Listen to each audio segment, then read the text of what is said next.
ഇവിടെ നിന്നാണ് തുടങ്ങുന്നത്. കാരണം എന്തിനു വേണ്ടിയാണ് എന്ന് തിരിച്ചറിവില്ലാത്തടത്തോളം കാലം എന്ത് കാര്യം ചെയ്തു കഴിഞ്ഞാലും അത് നമ്മളെന്താ ഒരു ഉപയോഗമില്ലാത്തതായി പോലും. നമ്മളിപ്പോൾ ഒരു വെള്ളം കോരുകയാണെന്നുണ്ടെങ്കിലും അല്ലെ, ഒരാൾ ഒരു വാഹനം ഓടിക്കുകയാണെന്നുണ്ടെങ്കിലും എന്തിനു വേണ്ടിയാണെന്ന പർപ്പസോടുകൂടി അല്ല നമ്മൾ ചെയ്യുന്നുണ്ടെങ്കിൽ അതിൽ ഒരു ഹാർട്ട്ഫുൾനെസ് വരത്തില്ല. അതുകൊണ്ട് ഇത് അറിയണം.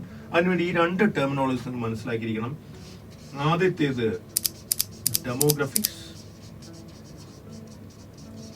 രണ്ടാമത്തേത് സൈക്കോഗ്രഫിക്സ്. ഡെമോഗ്രാഫിക്സ് എന്ന് വെച്ച് കഴിഞ്ഞാൽ നമുക്ക് ഒരു വ്യക്തിയെ, നമ്മൾ ഒരാളിന്റെ കാര്യങ്ങൾ സംസാരിക്കുകയാണെന്നുണ്ടെങ്കിൽ അല്ലെങ്കിൽ ആർക്കാണ് നമ്മൾ വിൽക്കാൻ പോകുന്നത്, ആ ഓഡിയൻസിന്റെ ഏജ് എന്താണ്, എത്രയാണ് അവരുടെ വയസ്സ്, അവരുടെ ജെൻഡർ, അത് സ്ത്രീയാണോ പുരുഷനാണോ, അവരുടെ ഇൻകം തുടങ്ങിയ വിവരങ്ങൾ നമ്മൾ പറയുന്നതാണ് ഡെമോഗ്രഫി എന്ന് പറയുന്നത്. എന്താണ് ഡെമോഗ്രഫി? സൈക്കോഗ്രഫിക്സ് അതേസമയത്ത് എന്താണെന്ന് അറിയാമോ? അവർക്കുള്ള ഇൻട്രസ്റ്റ് ആരുടെയാണ്? ഈ ഗ്രൂപ്പ്, നമ്മൾ ടാർഗറ്റ് ചെയ്യുന്ന ഗ്രൂപ്പിന്റെ ഇൻട്രസ്റ്റ് എന്താണ്, അവരുടെ ബിഹേവിയേഴ്സ് എന്തൊക്കെയാണ്, അവരുടെ സ്വഭാവ രീതികൾ എന്തൊക്കെയാണ്, ഒപ്പം അവര് ഹോൾഡ് ചെയ്യുന്ന വാല്യൂസ് എന്തൊക്കെയാണ്. ഒരു ഭക്ഷണശാലയുടെ കാര്യത്തിന് ഉദാഹരണമായിട്ട് എടുക്കാം. ആ ഭക്ഷണശാലയിൽ ബീഫ് ബർഗർ എന്നൊരു സാധനമുണ്ട്. അപ്പൊ എനിക്ക് കഫേ ഉണ്ട്, അപ്പൊ നമുക്ക് ബീഫ് ബർഗർ എന്നൊരു കാര്യമുണ്ടെന്ന് കരുതാം.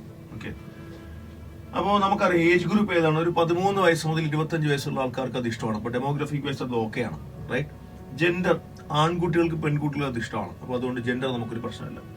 ഇൻകം, അത്യാവശ്യം ഒരു മാസം ഒരു 20,000 രൂപയൊക്കെ ശമ്പളമുള്ള അല്ലെങ്കിൽ കയ്യിൽ കാശ് വരുന്ന ഒരു പാരന്റിനോ അല്ലെന്നുണ്ടെങ്കിൽ ഒരു കുട്ടിക്കോ ഒരാളിനോ ഒക്കെ എന്ത് ഉറപ്പായിട്ട് ഇത് നമ്മളവിടെ കഫേയിലേക്ക് വരേണ്ട പറ്റും. അപ്പൊ ഈ ഡെമോഗ്രഫിക് വൈസ് ഇതെല്ലാം ഓക്കെയാണ്. ഏതിനാണ് ഞാൻ പറഞ്ഞത്? Beef burger. പക്ഷേ ചിലർക്ക് ഇൻട്രസ്റ്റ് ഉണ്ട്. എന്താണ് അവരുടെ ഇൻട്രസ്റ്റ് എന്ന് വെച്ചാൽ അവർക്ക് വെജിറ്റേറിയൻ ആണ് ഇഷ്ടം. എന്താണ് താല്പര്യം? എന്താണ്? വെജിറ്റേറിയൻ ആണ്. അവരുടെ ബിഹേവിയർ അനുസരിച്ചിട്ട് അവര് ഒരു ചില ആൾക്കാരുണ്ട്, അവര് ഇങ്ങനെ പോയിട്ട് എന്താണ് നമ്മളെന്താ ഫാസ്റ്റ് ഫുഡ് അല്ലെന്നുണ്ടെങ്കിൽ ജങ്ക് ഫുഡ്, അവർ ഈ ഫാസ്റ്റ് ഫുഡ് അല്ലെങ്കിൽ ജങ്ക് ഫുഡ് അത് കഴിക്കുന്ന ആൾക്കാരല്ല. അങ്ങനത്തെ ബിഹേവിയർ അവർക്കില്ല.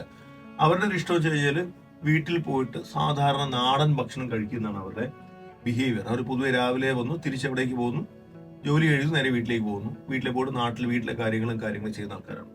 ദെൻ അവരുടെ വാല്യൂസ് എന്താണ്? വാല്യൂസ്, ചിലരുണ്ട് നോൺ വെജ് കഴിക്കുന്ന ആൾക്കാരായിരിക്കും, പക്ഷെ ചിലത് കഴിക്കാറില്ല, ബീഫ് കഴിക്കാറില്ല. കാരണം അവരുടെ വാല്യൂസ് അനുസരിച്ച് ബീഫ് കഴിക്കത്തില്ല. മനസ്സിലാവുന്നുണ്ടോ?